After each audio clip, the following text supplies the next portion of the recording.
ఈ కుర్రాడు కారులో నుండి బయట ఉన్న అమ్మాయిలను చూసి షాక్ అయిపోతాడు. ఎందుకంటే వీళ్ల తలపై బ్యాటరీ లెవెల్స్ కనపడతాయి.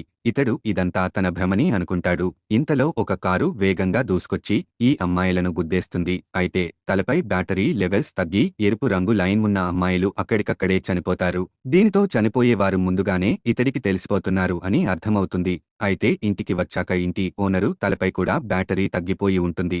ఇది చూసి నువ్వు చచ్చిపోతావు అని చెప్పగా కోపంతో ఓనరు ఈ కుర్రాడిని కొడుతుంది. ఇదంతా చూసి అక్కడికి ఇరుగు పొరుగు వారు వస్తారు. అయితే ఇతడు వీళ్లందరి తలపై కూడా బ్యాటరీ లెవెల్స్ తగ్గిపోయి ఉండటం చూస్తాడు. దీనితో ఇతడికి భయం వేసి అద్దంలో చూసుకోగా తన బ్యాటరీ కూడా తగ్గిపోయి రెడ్లో ఉంటుంది. అప్పుడు ఇతడు వెంటనే కిటికీ దగ్గరకు వెళ్లి చూడగా ఈ బిల్డింగ్ లోపలికి వచ్చే వాళ్ల బ్యాటరీ తగ్గిపోతూ రెడ్లోకి వచ్చేస్తుంది.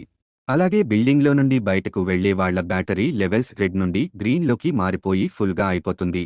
అప్పుడు ఈ కుర్రాడు కంగారుగా వీళ్లందరినీ బిల్డింగ్లో నుండి కిందకి తీసుకువచ్చేస్తాడు. అయితే బిల్డింగ్లో నుండి బయటకు వచ్చేశాక వీరందరి బ్యాటరీ లెవెల్స్ రెడ్ నుండి గ్రీన్ కు మారిపోయి ఫుల్ అయిపోతుంది. అప్పుడు ఈ కుర్రాడు ఒక మైకు తీసుకుని బిల్డింగులో ఉన్న వారందరినీ కిందకి దిగమని చెప్తాడు. దీనితో అక్కడున్న వాళ్లు ఏమైందో తెలియక అయోమయంలో ఉంటారు. ఇంతలో అక్కడికి సెక్యూరిటీ వచ్చి ఈ కుర్రాడు చెప్పేది అంతా అబద్ధమని అందరినీ లోపలికి వెళ్లమని చెప్తాడు. కాని ఇతడు వీళ్లని ఆపాలని చూడగా ఇతడిని కొట్టడానికి వస్తారు.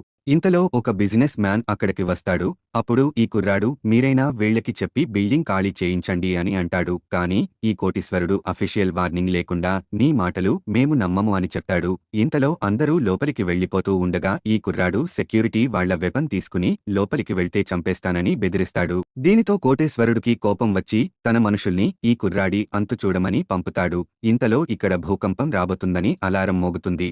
అలాగే భూమి ఊగుతూ ఉంటుంది. ఇంతలో ఆ బిల్డింగ్ ఒక్కసారిగా కూలిపోతుంది.